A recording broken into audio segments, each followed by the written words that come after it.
So in this class, we'll be discussing PCOS. So PCOS we all know stands for polycystic ovarian syndrome.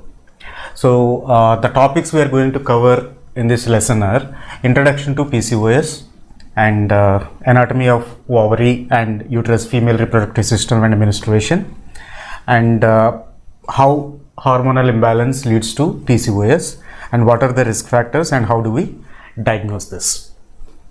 So as the name suggests, PCOS is polycystic ovarian syndrome. So we all know what syndrome is, right? Syndrome is collection of diseases. We call this as syndrome, and it is happening in the ovary, and the problem in the ovary is formation of cysts, and the cysts are many, right? This is polycystic ovarian syndrome. Now, if we look at the classic symptoms, again, the way we are going to go through the class is what we are seeing and how to make sense of it by the data that is available to us. So, a patient may present with ultrasound diagnosis of having polycysts in the ovary.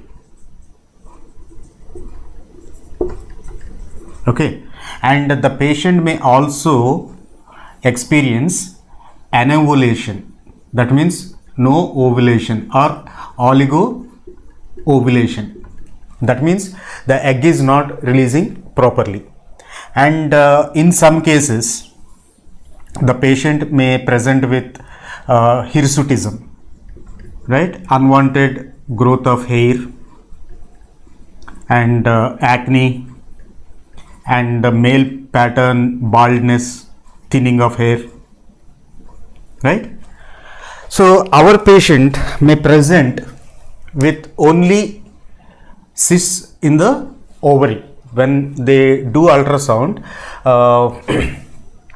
the ovary may contain some cysts on top of the ovary like this. This could be the presentation. And if the polycysts ovary and oligo or anovulatory presentation, either these two conditions can present, or these two conditions can present, or these two conditions can present. If all three conditions are present, then it is defined as usually PCOS, right? Polycystic ovarian syndrome means these three conditions: lack of release of egg, hirsutism, signs of hirsutism and hyperinsulinemia, acne and baldness, and polycysts in the, so all these three conditions. And in some people only anovulation and hirsutism may present, and this is called classic PCOS. Whereas in some people there are polycysts and hirsutism, acne and baldness, but the ovulation is happening. Okay, it is not completely anovulatory, probably oligo-ovulation. So this is called ovulatory PCOS. And some patients may present with only polycysts and lack of ovulation, lack of release of egg, usually present in women who are married and trying to have children, but they are not having, proper ovulation or missed ovulation. This is called, because this is absent, we call this as non-hirsute PCOS. So we can classify PCOS like this. There are other types of PCOS as well. For example, if there is insulin resistance, right, this is called insulin resistant PCOS.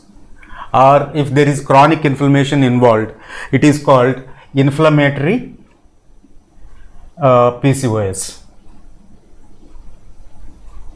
And in some cases, what happens, people take oral contraceptive pills. It is called post pill PCOS.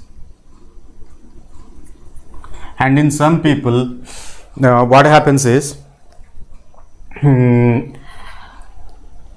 all the sex hormones, for example, luteinizing hormone, FSH, estrogen, progesterone, all the hormones are normal. So there is no abnormality. Only abnormality is DHEA, dihydroepiandrostenedione.